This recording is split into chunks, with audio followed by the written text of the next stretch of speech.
Let there be joy in our coming together this morning. Let there be truth heard in the words we speak and the songs we sing. Let there be help and healing for our disharmony and despair. Let there be silence for the voice within us and beyond us. Let there be joy in our coming together. Good morning, brave souls. Welcome to the UU Church of Amherst. I'm Reverend Michelle Buheit, the minister of this congregation, and my pronouns are she and her. I'm so glad to have you in the service, whether you're here in our building, live streaming, or perhaps watching later on YouTube. Together, we create a multi-generational, beloved worshiping community. Just a reminder, and of course now it's, as of tomorrow, a mandate, that while you're in the building, you need to be wearing masks unless you're up here preaching. Please take a moment to put your phones on worship mode, silencing them or perhaps even placing them on airplane mode so they don't interfere with the technology or disrupt the worship container that we are creating together. Good morning. My name is Angela Warren, and I'm your Director of Faith Development. We begin our time together by lighting the chalice, the symbol of Unitarian Universalism. Our chalice lighting words this morning come from Gordon B. McKeeman. Deep calls unto deep. Joy calls unto joy. Light calls unto light. Let the kindling of this flame rekindle in us the inner light of love, of peace, of hope. And as one flame lights another, nor grows the less. We pledge ourselves to be the bearers of light wherever we are. It's been said that Unitarian Universalism is the religion that puts its faith in you, trusting each individual to engage in the spiritual journey and to reach your own conclusions about spiritual matters. We do that in beloved community as we support one another in faith and in friendship. In that spirit, this congregation has created a covenant, a sacred promise of how we will strive to be with one another. Please join me in speaking our covenant. Together, we promise to gather in compassionate community, to celebrate diversity of thought and unity of spirit, and to seek wholeness for ourselves, our children, and our world. And as we gather, we acknowledge that our church is built on occupied land that once belonged to the First Nations people of this region, the Haudenosaunee, and the people known as the Neutrals before them. May we be good stewards of the land and courageously cultivate community with all living things.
I remember sitting on the cold and creaky metal folding chairs in the basement of the old Wesleyan church, the piano sounding a bit like tuneless honky-tonk as we children sang at the top of our voices, "I've got the joy, joy, joy, joy down in my heart, down in my heart, where? Down in my heart. I've got the joy, joy, joy, joy down in my heart, down in my heart to stay." The source of that joy could be found in the tongue-twisting third verse. I have the wonderful blood of my blessed Redeemer way down in the depths of my heart, etc. Do it where? What? None of us ever questioned the theology. It was just fun to say the words. We never thought about, at least we children didn't think about, what redemptive blood could mean. For us, God was in his heaven, we were washed in the blood of the Lamb, and we had the joy, joy, joy, joy down in our hearts. As I grew older and more nuanced in my thinking, I found it more and more difficult to reconcile the agony and atrocity at the root of that supposed source of joy. I recoiled at the Exodus story with the elaborate song and joyful dancing associated with the divine drowning of the Egyptians. When I dove deeper into the Bible stories that I had not learned in Sunday school, that source of joy became more and more confusing. My search for truth and meaning became very serious. It was time to find new sources of joy. Today we are exploring what it means to be a people who are opening to joy. For a word that contains just 3 little letters, I think joy is too big for me to wrap my head around. I mentioned in my newsletter column that joy gives me a headache, an early warning system for a level of happy that is not sustainable. People throw the word around as if we should all have a sense for what it means and can easily point to its presence or lack thereof in our lives. We are in the season of joy. Joy to the world, angels' joyful strains, O thou joyful day, O come all ye faithful, joyful and triumphant. I don't think I can manage the kind of joy that comes with trumpets and confetti. But maybe we can find a smaller joy, an ordinary joy that is more like the low hum of the clothes dryer running in a nearby room, the comforting presence that is simply part of the background of our everyday lives. I think I can manage that kind of joy that carries residual warmth even as I engage in the small tasks that underscore my life. Linda and Shauna Grote will share with us a reading about joy from J. Ruth Gendler's The Book of Qualities, where we're challenged to look at our emotions in new and inspiring ways. Joy drinks pure water. She has sat with the dying and attended many births. She denies nothing. She is in love with life, all of it, the sun and the rain and the rainbow.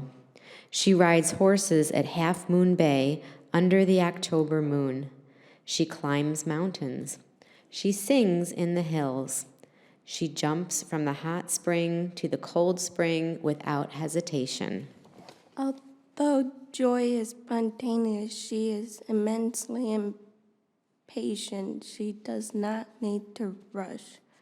She knows that there are obstacles on every path and that every moment is a perfect moment. She is not concerned with success or failure or how to make things permanent. At times, joy is elusive. She seems to disappear even as we approach her.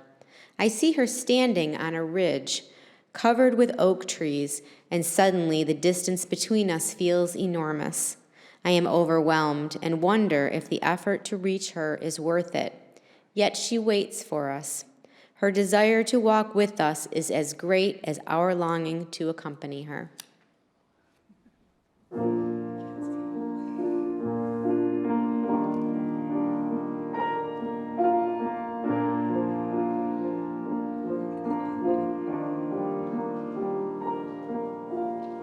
Joy is over there in her incredible clothes. She has silver silk shimmering down to her toes.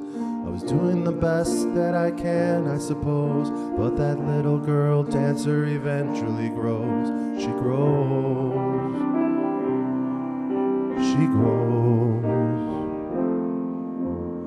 You can't imagine all the times that I tried to uncover the source of the tears that you cried. Let's throw it away and just go for a ride. And you say okay, but you'd keep it inside. And I tried. I tried.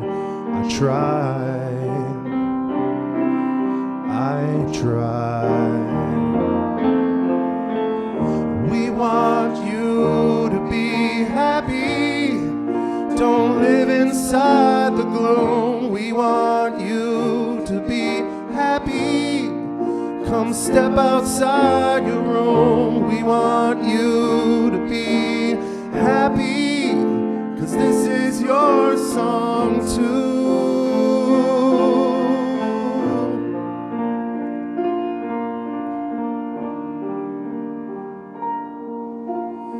I never thought I could have it so good. You were the song that my soul understood. But time is a river that flows through the woods, and it led us to places we both understood would be gone before too long, would be gone before too long. When we were young, we thought life was a game, but then somebody leaves you and you're never the same. All of the places and people belong to the puzzle, but one of the pieces is gone, and it's you. It's you. It's you. Joy, it's you. We want you to be happy. Don't live inside the gloom. We want you to be happy. Come step outside your room. We want you to be happy, 'cause this is your song too.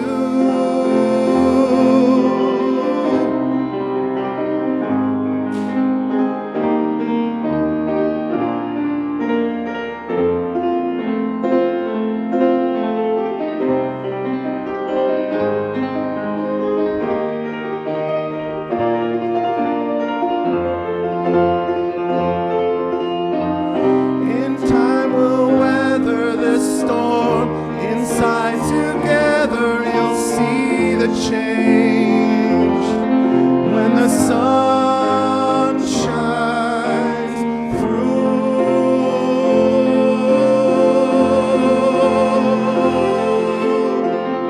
we want you to be happy.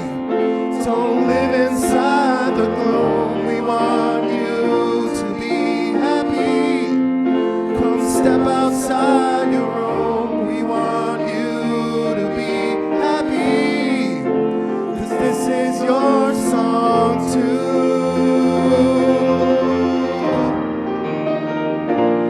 This is your song too.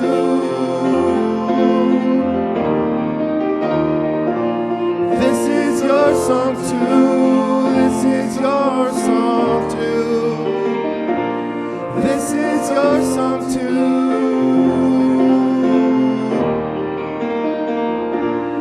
This is your song too.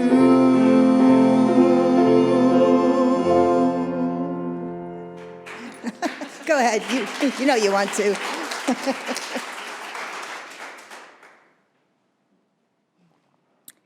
A short reading from Brené Brown's The Gifts of Imperfection.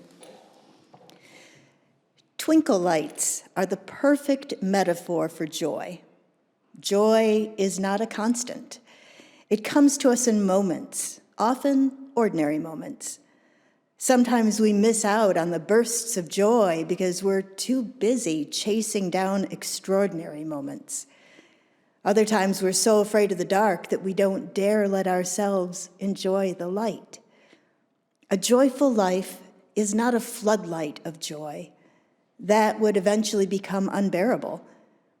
I believe a joyful life is made up of joyful moments, gracefully strung together by trust, gratitude, inspiration, and faith.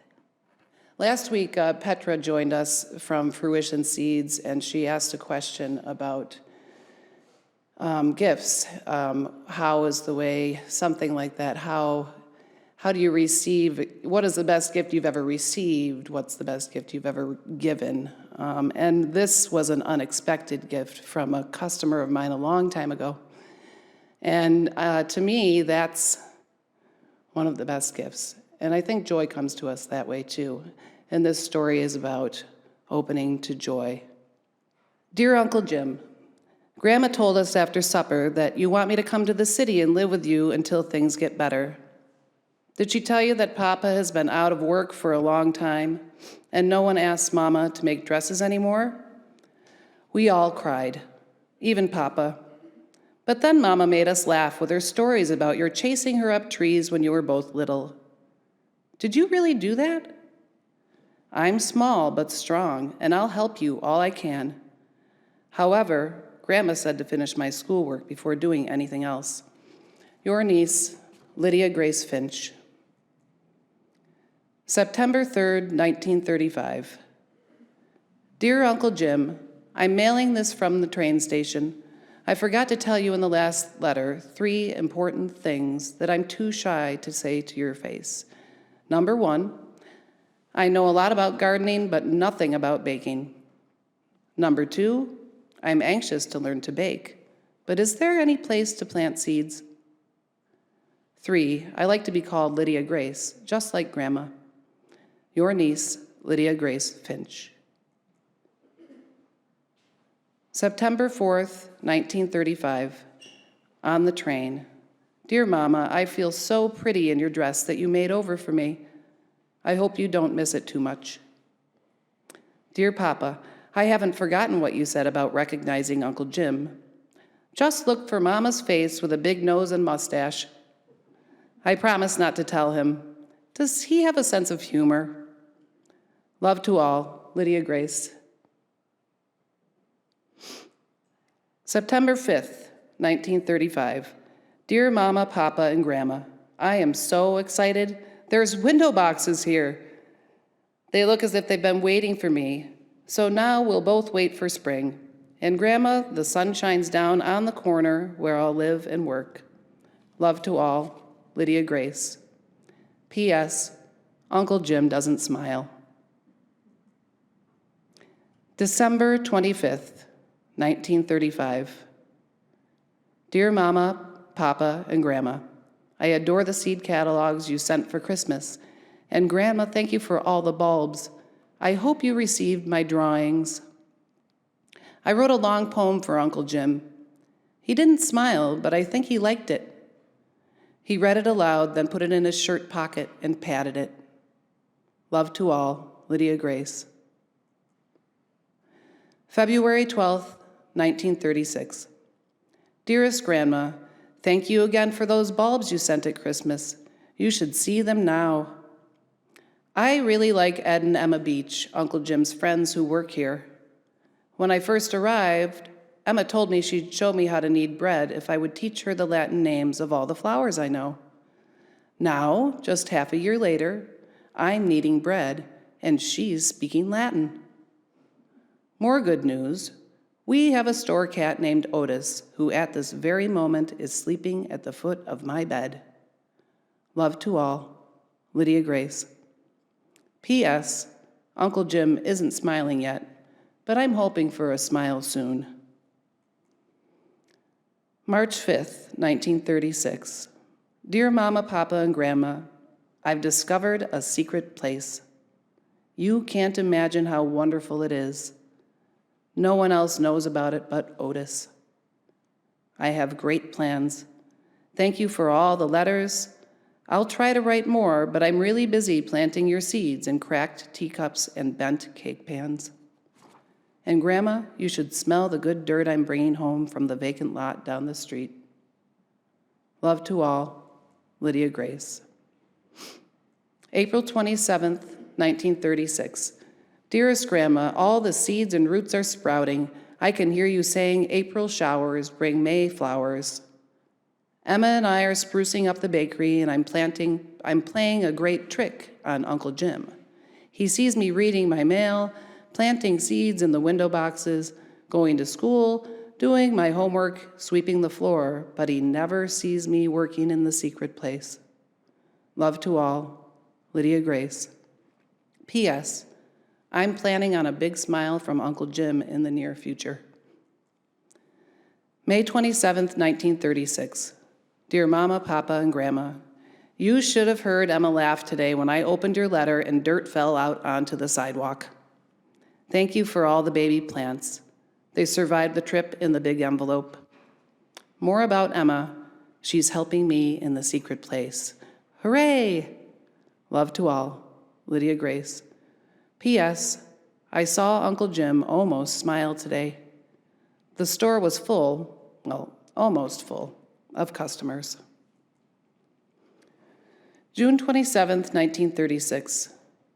Dear Grandma, flowers are blooming all over the place. I'm also growing radishes, onions, and 3 kinds of lettuce in the window boxes.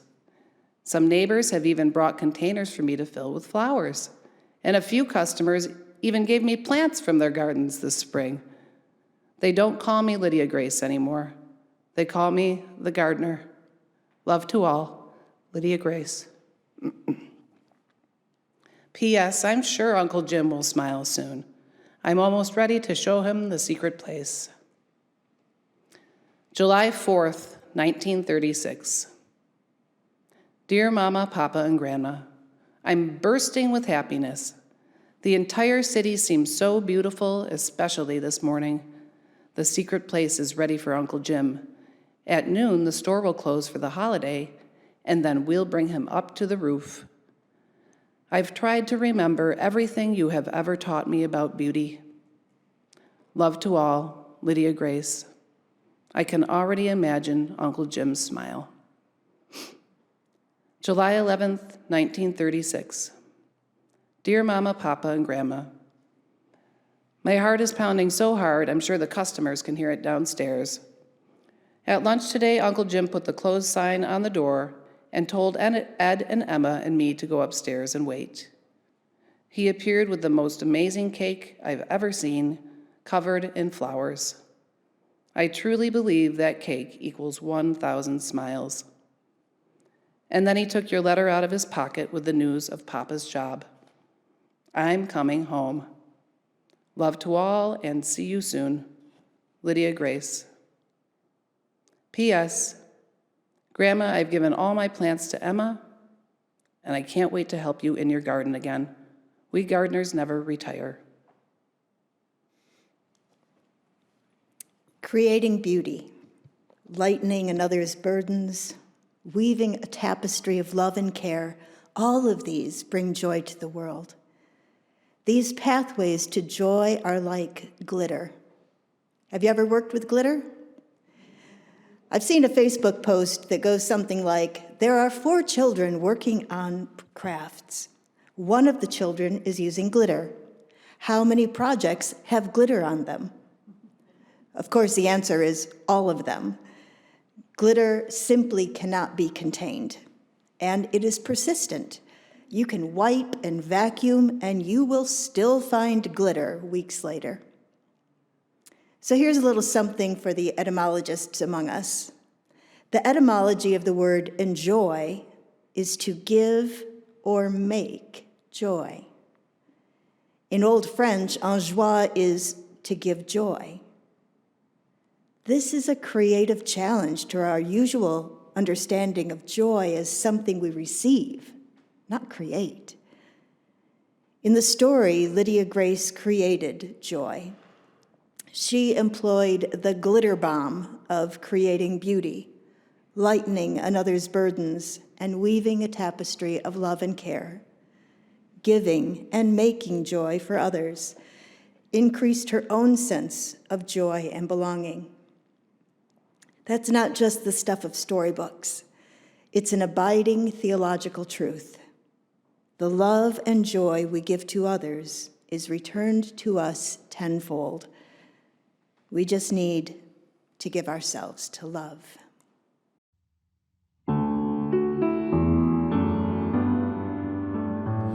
Kind friends all gather round. There's something I would say, that what brings us together here has blessed us all today. Love has made a circle that holds us all inside, where strangers are as family and loneliness can't hide.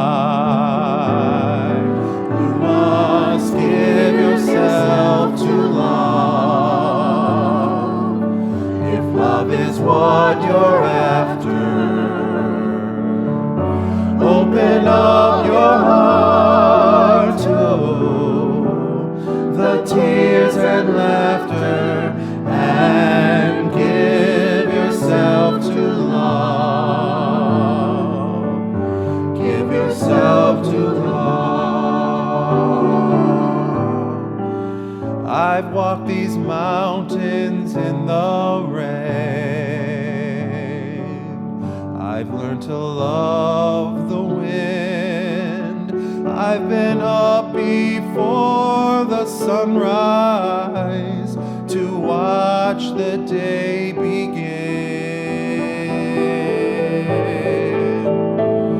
I always knew I'd find you, though I never did know how. But like sunrise on a cloudy day, you stand before me now.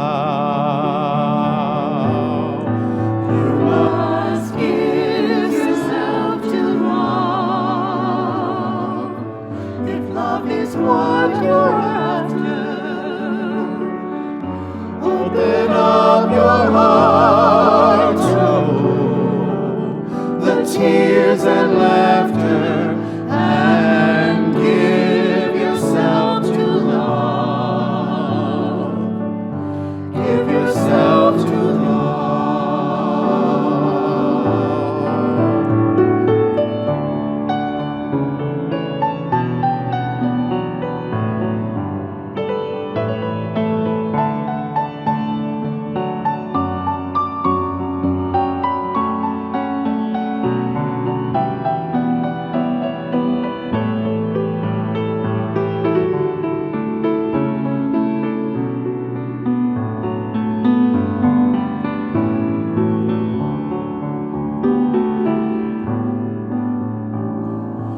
Love is born of fire. It's planted like a seed. Love can give you everything, but it gives you what you need. Love comes when you're ready. Love comes when you're afraid. It will be your greatest teacher, the best friend you have made. You must give yourself to love if love is what you're after. Open up your heart to the tears and laughter, and give yourself to love. Give yourself to love.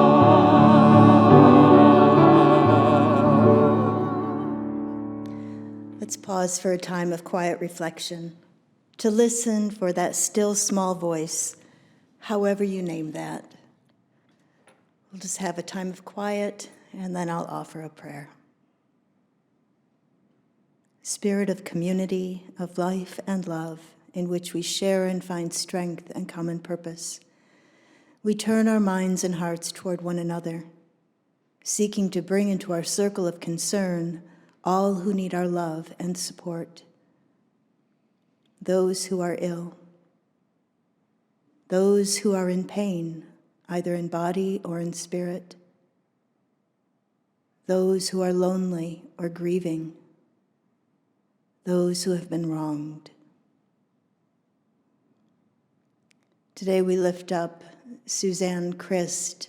Her sister-in-law passed away this week, and it's been a trying time for that family. We also hold in our hearts the Clayton family, who are still reeling from the death of Anne.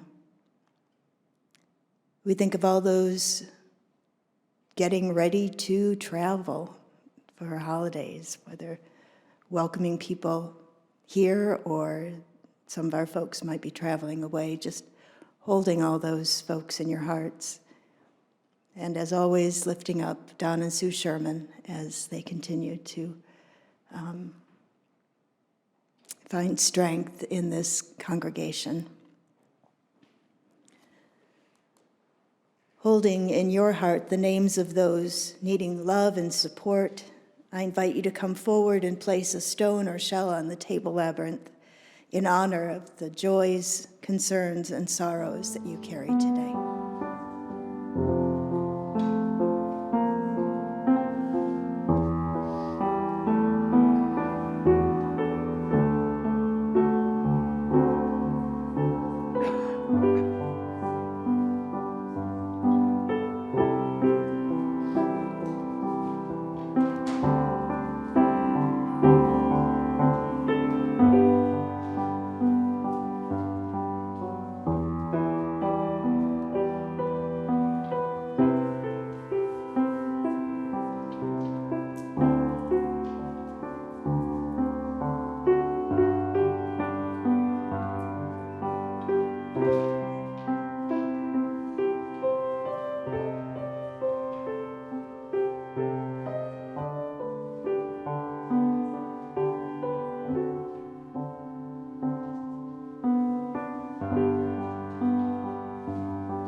We are part of a web of life that makes us one with all humanity, one with all the universe.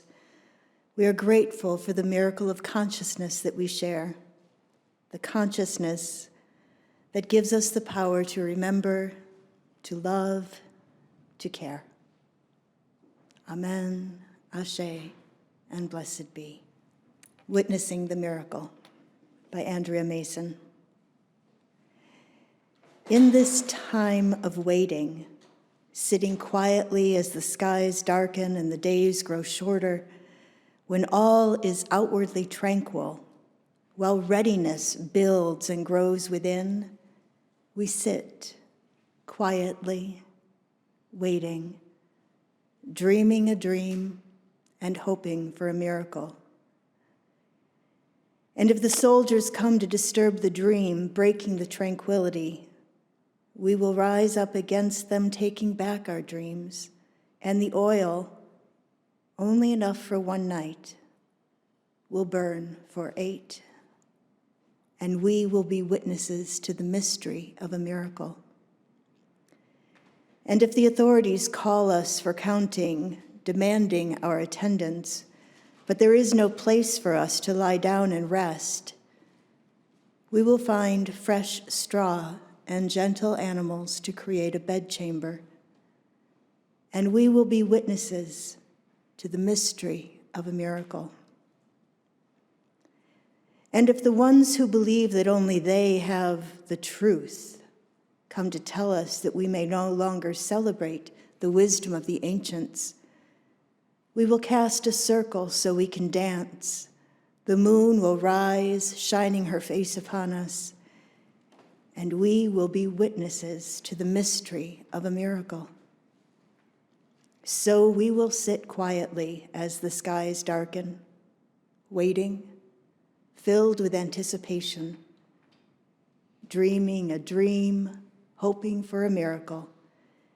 And just before the skies gain light, when we are at our most tired, when despair begins to crowd out the hope and the dream, there will be light again.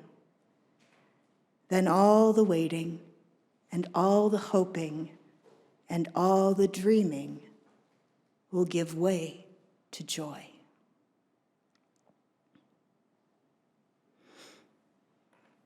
There will be light again. Then all the waiting and the hoping and all the dreaming will give way to joy. What does it mean to give way to joy? I think it's similar to the idea of opening to joy.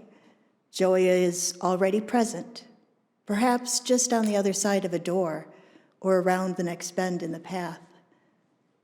Maybe it's just as easy as preparing for sleep by lying down and closing our eyes.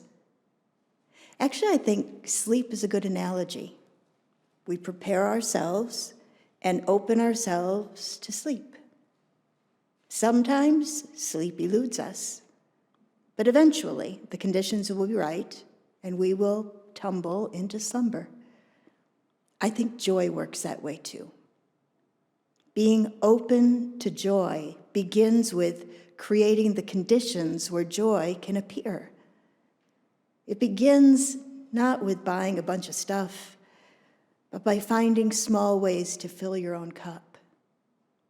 Maybe that is quiet time, stepping away from the computer, checking on your friends, engaging your senses with candlelight, tea, and the scent of pine needles. Being creative, whether that means beautifully wrapped gifts, writing poetry, or trying new recipes, can add to our contentment and our sense of joy. Giving to others, creating joy, brings enjoyment and builds our own resilience. You see, we're still living in challenging times with so much uncertainty as we go into our second COVID-restricted holiday season.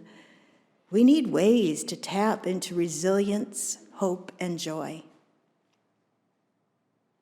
We don't have to be good at joy. Heaven knows I'm not. I'm a little afraid of that big three-letter word. I know how to enjoy time with my beloveds. I know how to reach out in kindness to a friend. I know how to appreciate beauty and to give myself to love. But I'm just an amateur when it comes to joy. I want to share a reading from Robert Fulghum. Perhaps you are most familiar with his book, Everything I Need to Know I Learned in Kindergarten.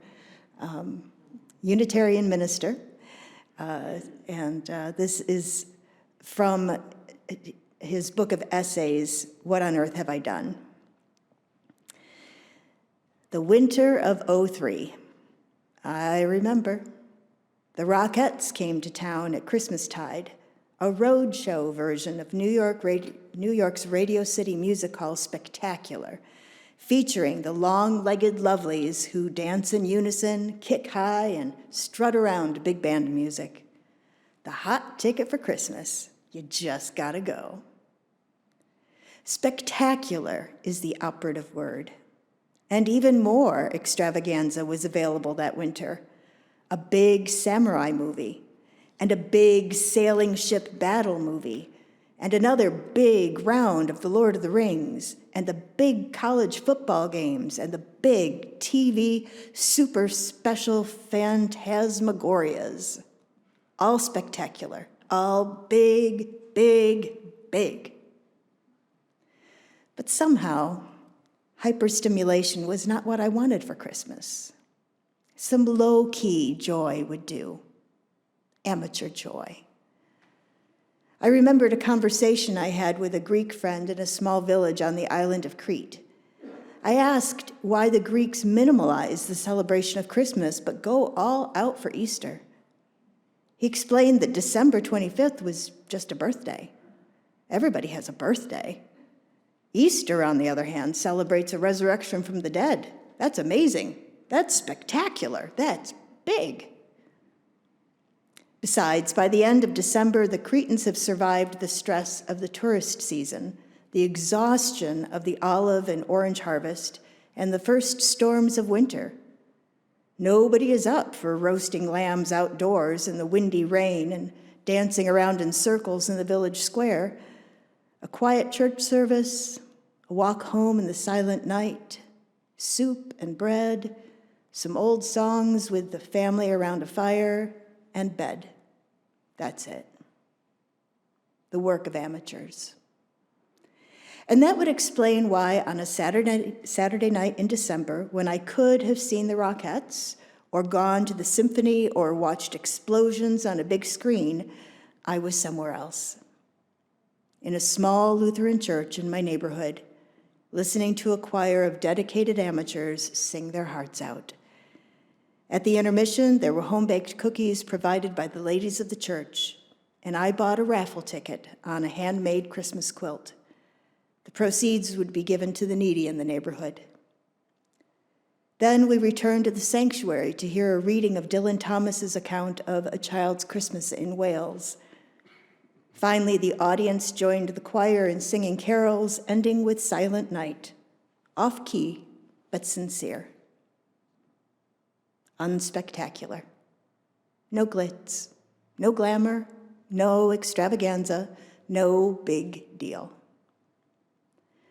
Walking home in the rain, I realized this was not a Lutheran deal or even a Christian one. It was about the universal companionship of amateurs of any faith or culture, struggling, like me, to feel at home in the winter's dark and awed to be part of the mystery of it all. I wasn't excited when I went to bed, just contented with getting what I wanted most so early in the holiday season, the company of people like me who find in themselves in the middle of winter a capacity for joy, small and deep and ordinary, amateur joy.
Thank you for joining us in worship today.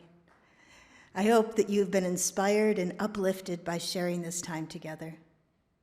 You can support the mission and work of this congregation by leaving your financial gift in one of the offering baskets at the back of the chapel. And also on the table at the back of the chapel, there's a little red box with envelopes if you'd like to participate in this month's shared giving with Buffalo United for Afghan evacuees. And there's a little poster there with directions on how to participate in that. Please join me as we extinguish our chalice with these familiar words. We extinguish this flame. But not the light of truth, the warmth of community, or the fire of commitment. These we carry in our hearts until we are together again. We do not have much time to gladden the hearts of those who travel this way with us, so be swift to love and make haste to be kind. Go in peace.